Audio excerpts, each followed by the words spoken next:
Bonjour, aujourd'hui, j'aimerais voir avec vous le registre de petites caisses. En fait, j'aimerais, qu'on regarde ensemble là, la partie du détail du registre de petites caisses.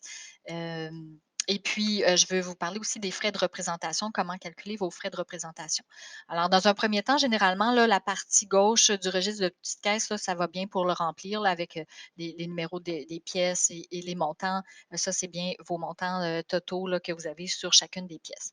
Pour ce qui est des frais de représentation, Heu, les frais de représentation, généralement, vous allez avoir soit un repas au restaurant, un dîner, un souper, ça va être, dans vos mises en situation, là, c'est ce que vous allez retrouver comme frais de représentation. Ce qu'il faut savoir, c'est que le gouvernement rembourse 50 des, taxes sur les repas au restaurant, lorsque c'est pour votre entreprise. Alors, dans un premier temps, vous allez venir, écrire le montant total, là, de votre frais de représentation dans sortie. Par la suite, pour ce qui est de la TPS, la TVQ, vous allez venir diviser votre TPS par 2 et diviser la TVQ par 2. Alors, c'est les montants que vous allez entrer ici. Votre prochain montant pour rentrer dans votre colonne de détail, dans ce cas-ci, pour cette mise en situation-là, j'ai pas de colonne frais de représentation, alors c'est pour ça qu'on le voit dans autres, mais si vous aviez, frais de représentation, vous viendriez l'écrire dans votre colonne frais de représentation. Alors pour, écrire votre dernier montant, vous partez toujours de votre montant total. Alors dans ce cas-ci, c'est, ici, c'est le 137,65 et vous venez soustraire les taxes que vous avez divisées par 2. Alors, moins 2,99 et moins 5,97 et ça va vous donner votre montant à écrire ici, dans la colonne pour vos frais de représentation.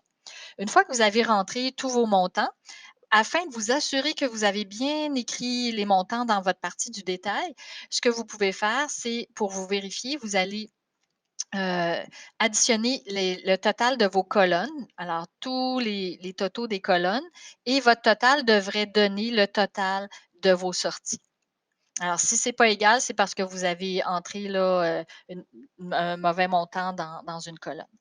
C'est la façon de vous vérifier.